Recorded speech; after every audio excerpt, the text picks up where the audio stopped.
Hello guys, this is Ayush and in today's video we will see this problem key pair problem. तो problem statement देख लेते हैं and we have given an array of size n and we have given another number x and we have to determine whether or not there exist two elements in array whose sum is exactly x. तो ये problem statement में क्या है कि हमें एक array given है ये और हमें उसका साइज बताया गया है और एक इंटीजर गिवन है x और हमें बताना है कि इस एरे के कोई भी दो एलिमेंट या दो वैल्यू उठाऊं और उसका उन दोनों का सम एग्जैक्ट होना चाहिए इस x के इक्वल। अगर ऐसा है तो हमें यस रिटर्न करना है, एल्स हमें नो रिटर्न करना है।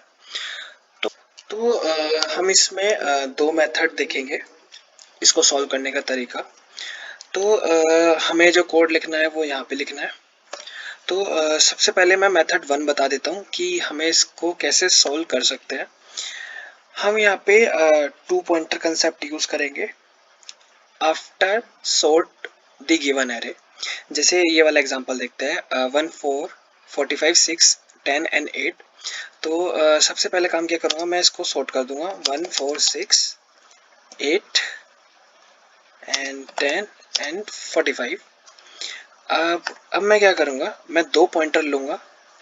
एक पॉइंटर जो लो पॉइंटर होगा वो फर्स्ट एलिमेंट को पॉइंट कर रहा होगा, एक पॉइंटर होगा हाई वो लास्ट एलिमेंट को पॉइंट कर रहा होगा।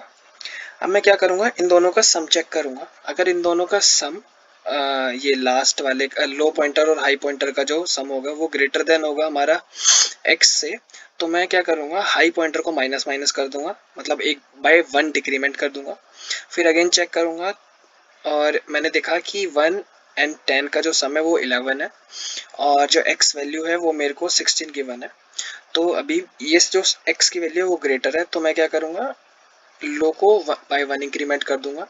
फिर मैं सम को चेक किया, ये 14 आया, 14 कम लेस देन है x के। फिर मैंने एक और इंक्रीमेंट किया, इंक्रीमेंट करने के बाद मैंने देखा जो 6 प्लस 6 10 है वो एग्जैक्टली 16 के इक्वल है, तो मैं रिटर्न कर दूंगा ट्रू।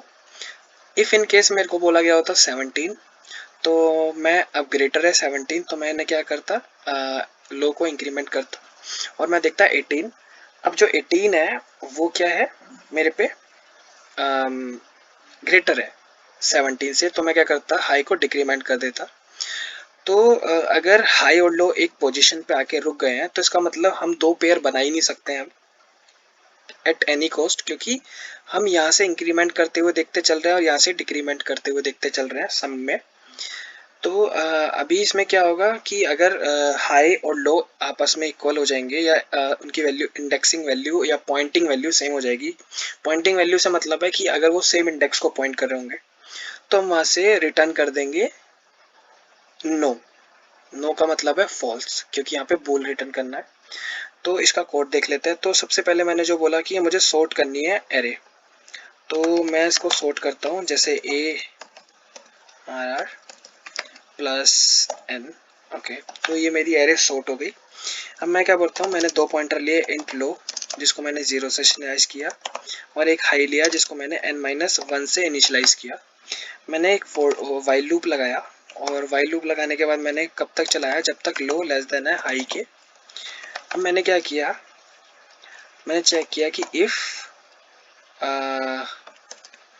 जो वैल्यू है लो इंडेक्स, जिसको लो वेरिएबल पॉइंट कर रहा होगा जिस इंडेक्स को, वो वैल्यू उठाई और मैंने हाई वाली वैल्यू उठाई और मैंने चेक किया क्या ये इससे कम है। अगर कम है ये x से, तो मैं क्या करने वाला हूँ, लो को इंक्रीमेंट कर दे रहा हूँ बाय 1। अगर मेरे को ये एल्स इफ लगाता हूँ और मैं बोलता हूँ कि अगर ये वैल्यू जो मैं लो प्लस हाई की वैल्यू चेक कर रहा हूँ वो ग्रेटर देन है x के, तो मैंने क्या बोला था, हाई को मैं एक बाय 1 डिक्रीमेंट कर दूंगा। एल्स मैं क्या कर दूंगा, रिटर्न कर दूंगा ट्रू, क्योंकि तीन केस हो सकते हैं, या तो x से लेस देन हो या x से ग्रेटर हो या x के इक्वल हो। अगर x के इक्वल हो गया तो इसका मतलब हमें मिल गया, जो कि केस है 6 एंड 10 का। अब क्या करेंगे, अगर हम यहाँ से वाइल लूप से बाहर आते हैं और वाइल लूप से बाहर आते हैं इफ इन केस, तो इसका मतलब है हमें कोई भी ऐसा दो पेयर नहीं मिले हैं जो डिस्टिंक्ट है और वो कंट्रीब्यूट कर रहे हो उस सम के, तो हम यहाँ सिंपली क्या रिटर्न कर देंगे, फॉल्स रिटर्न कर देंगे। और फॉल्स रिटर्न करने के बाद हमने कंपाइल एंड रन करके देख लेना है। तो जो इसकी कॉम्प्लेक्सिटी की बात करते हैं, सॉर्ट की जो इनबिल्ट मैंने लाइब्रेरी यूज़ की है एरे को सॉर्ट करने के लिए, उसकी कॉम्प्लेक्सिटी होती है n log n। और ये जो वाइल लूप की कॉम्प्लेक्सिटी आएगी वो ऑफ n आएगी, वर्स्ट केस में ऐसा मान के चल सकते हैं। तो ओवरऑल जो टाइम कॉम्प्लेक्सिटी है मेरे इस फंक्शन की वो n log n है।